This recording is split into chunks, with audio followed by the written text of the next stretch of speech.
Tidak ada peta yang mencantumkan nama Desa Sukamerta. Namun orang-orang tua di pegunungan selatan masih menyebutnya dengan suara pelan, seolah takut ada sesuatu yang mendengar. Konon desa itu pernah makmur, sawah hijau, sungai jernih, dan hidup damai. Tapi ada satu aturan yang tidak pernah dilanggar. Jangan pernah membuka hutan di utara desa. Hutan itu dikenal sebagai hutan larangan. Siapapun yang masuk tanpa izin adat akan pulang dalam keadaan aneh.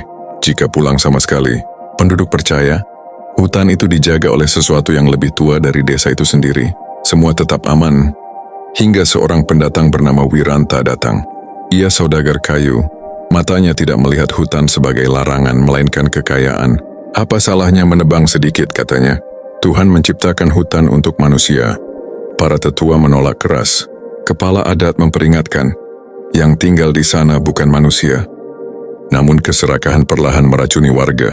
Diam-diam, beberapa orang mengikuti Wiranta dan menebang pohon pertama di tepi hutan.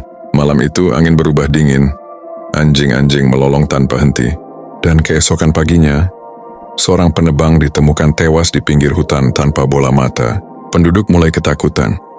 Tetua desa memerintahkan semua kegiatan dihentikan. Namun Wiranta tersenyum, ini baru permulaan. Sejak pohon pertama tumbang, Desa Sukamerta tak pernah lagi tenang.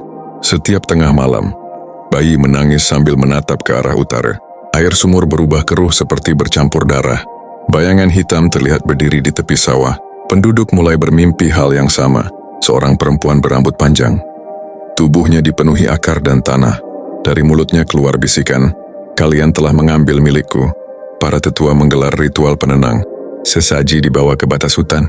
Mantra dibacakan dengan tangan gemetar. Namun saat asap dupa naik, tanah bergetar. Jeritan terdengar dari dalam hutan.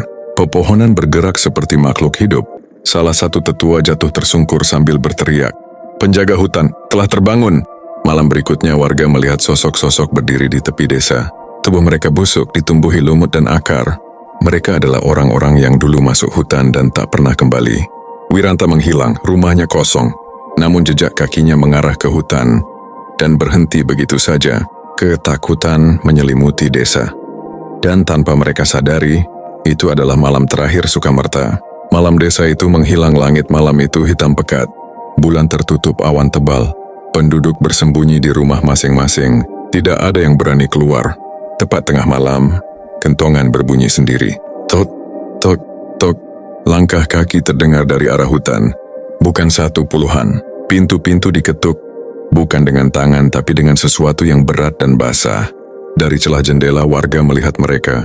Sosok-sosok hitam, wajah hancur, tubuh menyatu dengan akar. Di tengah mereka berdiri perempuan itu. Suaranya menggema di seluruh desa. "Kalian memilih kayu daripada hidup." Tanah retak. Rumah-rumah perlahan tenggelam seolah ditelan bumi. Jeritan pecah di mana-mana.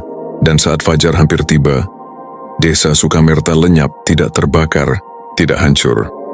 Hanya tanah kosong ditumbuhi semak liar.